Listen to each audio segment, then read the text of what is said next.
తెలుగు రాష్ట్రాలు బర్డ్ ఫ్లూతో భయపడుతున్నాయి. మరోవైపు Guillain బారే syndrome తీవ్ర ఆందోళన కలిగిస్తుంది.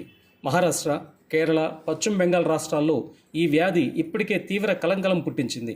ఇటీవల తెలంగాణలో ప్రవేశించిన ఈ సిండ్రోమ్ ఒక మహిళ మరణించగా అనంతరం ఆంధ్రప్రదేశ్లోకి ఎంటర్ అయింది. ఏపీలో ప్రస్తుతం 17 గులియన్ బారే సిండ్రోమ్ కేసులు నమోదయ్యాయని వైద్య ఆరోగ్య శాఖ ప్రకటించింది. కాగా ఈరోజు కమలం అనే మహిళ జీపీఎస్ లక్షణాలతో చనిపోవడం ఆందోళన కలిగిస్తుంది. గులియన్ బారే సిండ్రోమ్ అనేది నరాలకు సంబంధించిన వ్యాధి. చాలా అరుదుగా 1,00,000 మందిలో ఒకరికి మాత్రమే వస్తుందని వైద్యులు చెబుతున్నారు.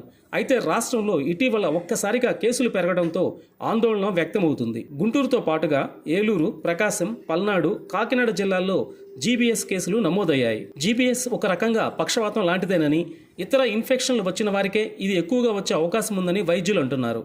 కలుషితమైన నీరు, ఆహారం ద్వారా వ్యాపిస్తుందని వైద్యులు చెబుతున్నారు. ఈ వ్యాధి తీవ్రమైతే కండరాలు చచ్చుపడిపోతాయని, ఈ వ్యాధి లక్షణాలు సకాలంలో గుర్తించి చికిత్స తీసుకుంటే కోలుకోవచ్చని చెబుతున్నారు వైద్యులు. వేళ్లు, మడమలు, మణికట్టు వంటి ప్రాంతాల్లో సూదులతో పొడిచినట్లుగా అనిపించడంతో పాటుగా